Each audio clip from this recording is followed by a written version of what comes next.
Welcome to Donmar TV News Channel.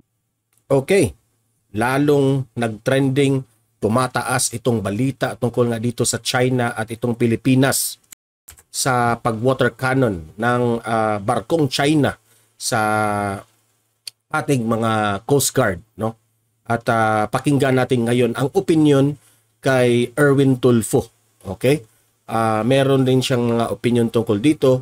Umabot na nga ito kay Risa Hontiveros, ni Senator Zubiri, no? Na meron din silang kanyang opinion. Sabi nga nila, i-ban itong China dahil nga wala nang respeto sa Pilipinas, no? Sa nakaraan nating vlog natin, marami ring pumapalag, hindi nagkapareho ang ating opinion, no? Tungkol nga dito sa pag-water cannon. Marami ang galit na galit dito sa China, no? At marami ring pumapanig doon sa bakit itong Amerika wala man lang kilos na pagtulong dito sa nangyari ng sa Ayungin Shoal. Okay? So ngayon ipapakita ko itong video na ito na nagsalita na itong si Erwin Tulfo sa kanyang saloobin tungkol nga dito sa nangyari. Okay? Pero bago ang lahat, bago ko yan ipapakita, help me na i-like at i-share tong video natin sa Facebook at sa YouTube para kakalat ito sa taong bayan. Okay? Sa algorithm ng Facebook at YouTube. So, sabay-sabay tayong mag-like and share sa Donmar TV sa Facebook at YouTube. 1, 2, 3, go! Thank you. And also guys, subscribe, follow Donmar TV para lagi kayong updated sa mga balita na kagaya nito. Okay? Sabay-sabay tayong mag-follow and subscribe. Ready? Donmar TV. 1, 2, 3, go! Thank you. And also guys, itong Overdose Coffee. Sa mga audience ko dito sa Dumaguete City, just visit Overdose Coffee, no? Malapit yan sa Philtrust Bank, Silliman Avenue, Dumaguete City. Try nyo ang kanilang version of hot coffee, cold coffee, maraming mga flavors dyan. At also meron din sa mga cakes. Okay, just try it. Recommended ko yan. Lagi akong nandyan. Okay, so ito.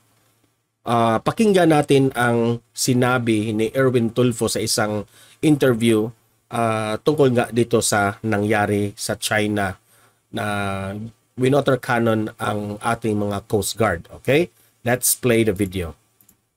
200 plus na diplomatic protest simula ng panahon ni Pinoy. Saka ilang dosena na note verbale.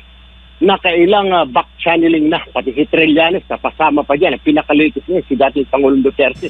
Wala Parang, ano pa, use. We have to, think of another way na. May suggestion. I-downgrade natin. Sabi niya, Congressman Rufus Rodriguez, kasama ko sa Congress. Downgrade natin. Pauwiin yung ambassador. Iiwan na lang yung consul doon. Kasi parang insulto yun sa kanila dahil withdraw natin yung ating ambassador. Suggest yun lang si Senator Mig Zubiri. Itigil na muna, i-boycott natin yung mga produkto ng China. Huwag na muna tayo. Kasi parang nakikita na China, hindi tayo pwedeng lumaban sa kanila. Not literally lumaban na singgera, kundi yung pumalag. Kasi maraming mawawala sa atin. Na-mention ni Erwin Tulfo dito na pwede ba tayong lumaban na makipaggera dito sa China. Ito rin itong nabasa ko yung opinion ni Sasrogando Sasot, no? Expert yun sa geopolitics. Hindi pwede na ang ating lalabanan natin sila na through guns and hindi natin pwedeng labanan na maglabanan ng pulbura. Dahil matatawag na ang Pilipinas dyan ay magiging kriminal tayo. Dahil tinitira tayo ng tubig, no? Tubig yung tinira nila. Tapos yung ating response pulbura. Hindi yan pwede. Di ba? Maging kriminal tayo. Imagine kung kalaban mo, tinirahan ka ng water gun, tapos ikaw, totoo yung response mo. Di ba? So, maging mali talaga yung Pilipinas.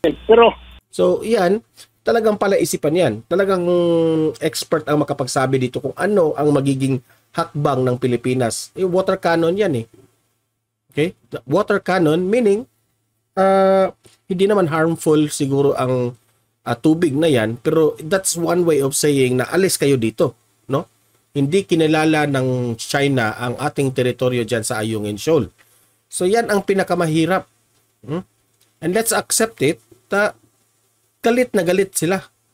na nandyan ang ating mga Coast Guard. Di ba? Kung makipaglaban tayo, ano ang mangyari?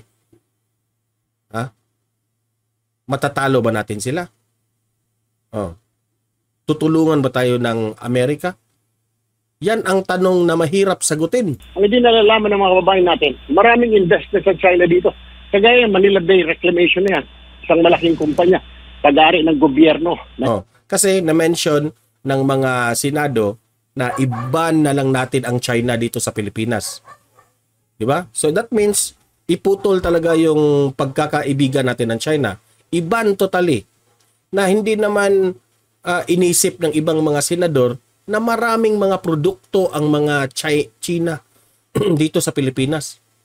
Halos lahat na makikita mo, if hindi ako magkakamali, 90% ng mga produkto sa China nandito sa Pilipinas. Around na makikita mo, mga appliances down to the small things, no, na mga basic needs. China lahat ginagawa. Okay? Kaya ba ng Pilipinas i-ban ang China? Just sa reclamation, billion kasi yung binabayad yan. Yung mga telecommunications company, alam mo ba? Pati NGCP, China ang may-ari niyan. Pati yung, alam mo ba, pati yung gaming ngayon. Yung sinasabi, may mga report na yung online bingo na yan. China na ang may-ari. Lahat na eh. Pagising mo sa umaga, hanggang sa pagtulog mo sa gabi, ika nga, nakaasa tayo sa China. Yun ang papasilip ko dahil when you wake up in the morning, gusto ko, telecommunication, tatawag, China. Yun nga. Oh. Lahat eh. Transportation, everything. Parang naging way of life natin ng China. Kaya akala nila very dependent tayo. So tama siguro si Mick Sumiri. We have to rethink. Kaya kasi sabi na maraming mawawala sa atin. May mawawala din sa kanila kasi marami din silang in-invest dito. Well, hindi naman natin sinasabi na sara na natin dahil mawawalan tayo ng investment. Pero to tell them na tika muna, parang may investments kayo. Dito dapat we're friends. Pero dalangin nyo naman. Hindi eh. Pero ang sa akin sa tingin ko dito, no, hindi mabuti na i-ban siguro ang China dahil lang sa pag-water cannon, no? It could be solved in a nice way, no? Hindi ibig sabihin na isakripisyo na lang natin lahat, no? For that incident na water cannon. Pag-usapan yan. Pwede yan pag-usapan muna. Mahirap kasi i-solve ito eh. If the government of the Philippines will put a statement na talagang iputol natin, iba natin, malaking sakripisyo yan. Ekonomiya pa lang na malaki ng sinong magrereklamo? Pilipino na naman. No, ano ba tong ekonomiya natin? Mababa, maraming mahihirap. It will affect everything. Okay? Ipuputulin natin ang connection natin sa China. Ban sila lahat dito. Lahat ng mga businesses, transaction, iban nyo. Wala. Lahat tayo ay sabi nga nila, pati yung China ay maapektuhan din sila. Apektuhan din tayo. Di ba? Vice versa, maapektuhan tayo na pwede naman nating daanin sa hindi ganyan. Bakit? Pride kasi yan eh. Ego kasi ang pinapakita ng Pilipinas. Ego na kaya namin ang China. Dapat tayo ay magalit sa kanila. Dapat ipakita natin sa kanila na ganun, ganyan. Kaya namin na wala kayo. Pride yan eh. Naging pride tayo sa ganyan eh. Willing kayong isakripisyo ang lahat-lahat na bagay.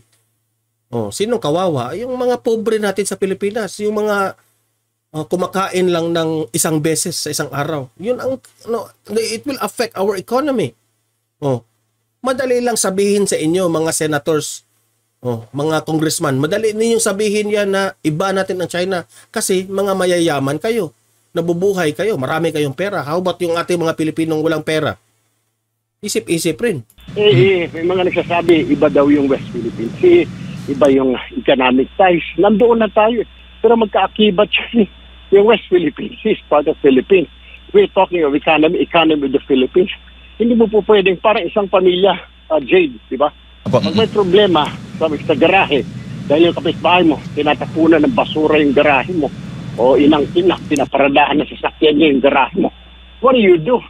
Sasabihin ni misis mo ng mga anak mo, huwag tayong lumaban dyan kasi, naku, tumutulong sila sa atin pag So, kayo nang humusga.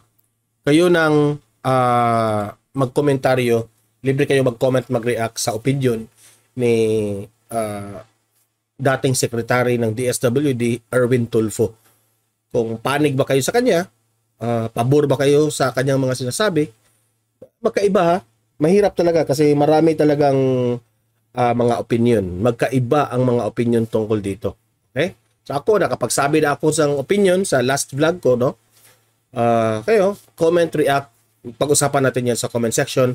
Willing akong bumasa sa inyong mga comment. Hindi tayo close-minded dito, no?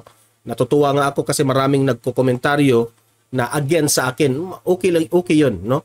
Kung hindi kayo pabor sa akin, okay lang yan sa akin. Walang problema. Marami akong natutunan sa inyong mga opinion rin. Okay? So, guys, like and share this video para kakalat nyo sa taong bayan. Subscribe, follow Don Mar TV para lagi kayong updated sa mga balita na kagaya nito. Okay? Let's have teamwork tungkol nga dito sa China na pag-water cannon nila. Itong issue na ito. Teamwork lang tayo. Yan lang ang ating ma-advise sa ating bansang Pilipinas, no? Kung paano ito i-solve ang pinaka-best nating gawin. Okay? And tutukan natin itong issue na ito hanggat sa dulo ng hanggang matapos itong issue na ito. Okay? Tutukan natin ito kasi maganda itong usapin, no? Talagang mahirap pero challenging ito. Okay? So guys, see you in my next video. God bless sa inyong lahat.